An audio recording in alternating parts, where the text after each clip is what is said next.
हिंदू धर्म के अनुसार खाटू श्याम जी ने द्वापर युग में श्री कृष्ण से वरदान प्राप्त किया था कि वे कलयुग में उनके नाम श्याम से पूजे जाएंगे। श्री कृष्ण बर्बरीक के महान बलिदान से काफी प्रसन्न हुए और वरदान दिया कि जैसे जैसे कलयुग का अवतरण होगा तुम श्याम के नाम से पूजे जाओगे। तुम्हारे भक्तों का केवल तुम्हारे नाम का सच्चे दिल से उच्चारण मात्र से ही उद्धार होगा। यदि वे तुम्हारी सच्चे मन और प्रेम भाव से पूजा करेंगे तो उनकी सभी मनोकामना पूर्ण होगी और सभी कार्य सफल होंगे। श्री श्याम बाबा की अपूर्व कहानी मध्यकालीन महाभारत से आरंभ होती है। वे पहले बर्बरीक के नाम से जाने जाते थे। वे अति बलशाली गदाधारी भीम और माता अहिलावती के पौत्र हैं। बाल्यकाल से ही वे बहुत वीर और महान योद्धा थे।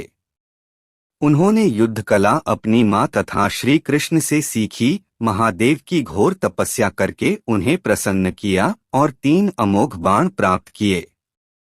इस प्रकार उन्हें 3 बाणधारी के नाम से जाना जाने लगा। दुर्गा ने प्रसन्न होकर उन्हें धनुष प्रदान किया जो उन्हें तीनों लोकों में विजयी बनाने में समर्थ था।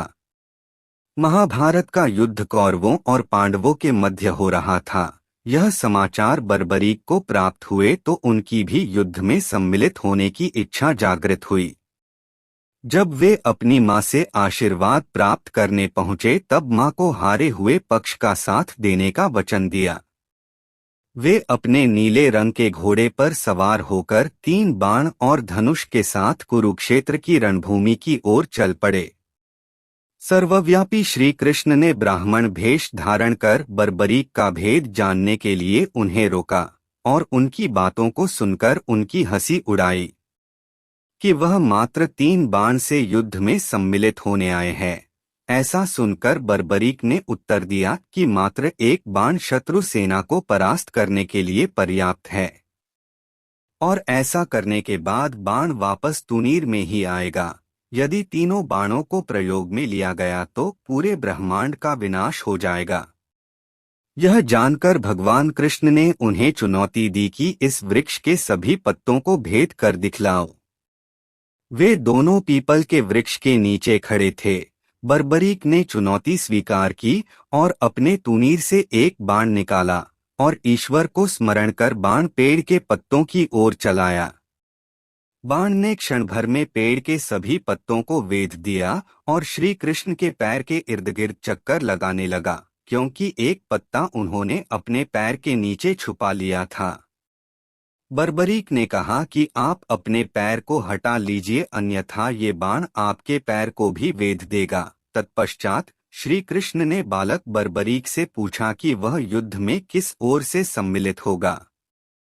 बर्बरीक ने अपनी मां को दिए वचन को दोहराया और कहा, युद्ध में जो पक्ष निर्बल और हार रहा होगा उसी को अपना साथ दूंगा। श्री कृष्ण जानते थे कि युद्ध में हार तो कौरवों की निश्चित है और इस कारण अगर बर्बरीक ने उनका साथ दिया तो परिणाम गलत पक्ष में चला जाएगा। अतः ब्राह्मण रूपी श्री कृष्ण ने वीर बर्बरीक से दान की अभिलाषा व्यक्त की। बर्बरीक ने उन्हें वचन दिया और दान मांगने को कहा। ब्राह्मण ने उनसे शीश का दान मांगा। वीर बर्बरीक क्षण भर के लिए अचंभित हुए परंतु अपने वचन पर कायम रहे। वीर बर्बरीक बोले, एक साधारण ब्राह्मण इस तरह का दान नहीं मांग सकता है। अतः ब्राह्मण से अपने वास्तविक रूप से अवगत कराने की प्रार्थना की। ब्राह्मण रूपी श्री कृष्ण अपने वास्तविक रूप में आ गए। श्री कृष्ण ने बर्बरीक को शीश दान मांगने का कारण समझाया कि युद्ध आरंभ होने से पूर्व युद्धभूमि पूजन के लिए तीनों लोकों में सर्वश्रेष्ठ क्षत्रिय के शीश की आहुति देनी होती है, इसलिए ऐसा करने के लिए वे विवश थे। बर्बरीक ने उनसे प्रार्थना की वे अंत तक युद्ध देखना चाहते हैं। श्री कृष्ण ने उनकी यह प्रार्थना स्वीकार कर ली। श्री कृष्ण इस बलिदान से प्रसन्न होकर बर्बरीक को युद्ध में सर्वश्रेष्ठ वीर की उपाधि से अलंकृत किया। उनके शीश को युद्धभूमि के समीप ही एक पहाड़ी पर सुशोभित किया गया, जहां से बर्बरीक संपूर्ण युद्ध का जायजा ले सकते थे। फाल्गुन माह की द्वादशी को उन्होंने अपने शीश का दान दिया था, इस प्रकार वे शीश के दानी कहलाए। महाभारत युद्ध की समाप्ति पर पांडवों में ही आपसी विवाद होने लगा कि युद्ध में विजय का श्रेय किसको जाता है। श्री कृष्ण ने उनसे कहा, बर्बरीक का शीश संपूर्ण युद्ध का साक्षी है, अतएव उससे बेहतर निर्णायक भला कौन हो सकता है। सभी इस बात से सहमत हो गए और पहाड़ी की ओर चल पड़े। वहां पहुंचकर बर्बरीक के शीश ने उत्तर दिया कि श्री कृष्ण ही युद्ध में विजय प्राप्त कराने में सबसे महान पात्र हैं। उनकी शिक्षा, उपस्थिति, युद्धनीति ही निर्णायक थी। उन्हें युद्ध भूमि में सिर्फ उनका सुदर्शन चक्र घूमता हुआ दिखाई दे रहा था, जो शत्रु सेना को काट रहा था। महाकाली कृष्ण के आदेश पर शत्रु सेना के रक्त से भरे प्यालों का सेवन कर रही थीं। श्री कृष्ण वीर बर्बरीक के महान बलिदान से काफी प्रसन्न हुए और वरदान दिया कि कलयुग में तुम श्याम नाम से जाने जाओगे, क्योंकि उस युग में हारे हुए का साथ देने वाला ही श्याम नाम धारण करने में समर्थ है।